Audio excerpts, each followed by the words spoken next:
మొత్తం తెలంగాణ ఉద్యమానికి కూడా ఒక దిక్సూచిలాగా ఉండి తెలంగాణ ఉద్యమానికి మంచి సైద్ధాంతిక ప్రాతిపదికనిచ్చినటువంటి ప్రొఫెసర్ జయశంకర్ గారిని ప్రత్యేకంగా తలుచుకుంటా ఉన్నాం.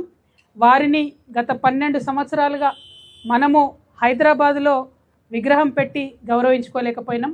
మనము తెలంగాణ జాగృతి సంస్థగా 4 జిల్లాల్లో జయశంకర్ సార్ విగ్రహాలు పెట్టుకుంటూ వారిని గుర్తు చేసుకుంటూ వారి పుట్టినరోజు నాడే తెలంగాణ జాగృతి యొక్క ఆవిర్భావ దినోత్సవంగా చేసుకుంటూ వారి స్మృతులను ఈ తెలంగాణ ప్రజలు ఎన్నటికీ కూడా మర్చిపోకుండా మన సంస్థ కాపాడుకుంటూ వచ్చింది.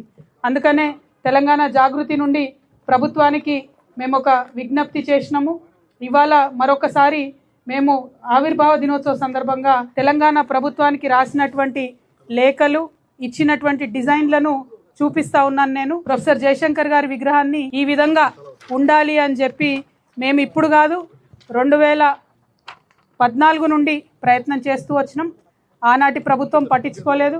2017లో ప్రత్యేకించి మున్సిపల్ శాఖకు ఉత్తర ప్రత్యుత్తరాలు జరిపి మరి ఈ ప్లేస్ను ఈ ప్లాన్ను అన్నిటినీ కూడా ఇవ్వడం జరిగింది. ఇవాళ ఉన్నటువంటి ప్రభుత్వాన్ని మేము కోరేది ఏంటంటే ప్రొఫెసర్ జయశంకర్ గారు ఇచ్చినటువంటి ఒక సైద్ధాంతిక పునాది మీదనే తెలంగాణ ఉద్యమం గట్టిగా వేళ్ళూనుకొని నిలబడ్డది. దాన్ని ముందుకు నడిపించినటువంటి చోదక శక్తులు రాజకీయ శక్తులు ఉన్నప్పటికీ మరి సైద్ధాంతిక పునాది ఇచ్చినటువంటి ప్రొఫెసర్ జయశంకర్ గారి విగ్రహం మన రాష్ట్ర రాజధానిలో ఉండడం ఎంతైనా అవసరం. కాబట్టి ప్రభుత్వమే పూనుకొని విగ్రహాన్ని ఏర్పాటు చేయాలి. మేము మా సంస్థ ద్వారా ఇచ్చినటువంటి డిజైన్ మీకు నచ్చకపోతే అంతకన్నా గొప్పగా మీరు చేయాలనుకుంటే ప్రభుత్వం తప్పకుండా చేయొచ్చు. లేదు మా సంస్థకు జాగృతికి మీరు అవకాశం ఇస్తారు, మేము ప్రపోజ్ చేసిన డిజైన్ అంటే సంపూర్ణంగా ఖర్చంతా మేమే భరిస్తాం. ఆ తర్వాత ఎక్కడైతే విగ్రహం పెడతారో దాని చుట్టూ కూడా మెయింటెనెన్స్ ఏదైతే ఉంటుందో జీవితకాలం పాటు తెలంగాణ జాగృతియే భరిస్తుందని కూడా ఈ సందర్భంగా ప్రభుత్వానికి మేము విజ్ఞప్తి చేస్తూ ఉన్నాం. ఆగస్టు 6వ తారీఖు నాడు వారి జయంతి ఉంటుంది కాబట్టి ఆగస్టు 6వ తారీఖు లోపల విగ్రహ ఏర్పాటు కావాలి.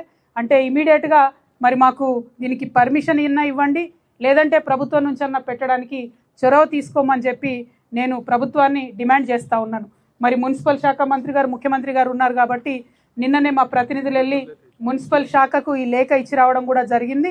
దీన్ని ముఖ్యమంత్రి గారి పేషీలో ఉన్నటువంటి వారు గౌరవ ముఖ్యమంత్రి గారికి చూపించి త్వరగా నిర్ణయం చేసుకునే విధంగా ప్రయత్నం చేయాలని కూడా అధికారులను నేను కోరుతా ఉన్నాను.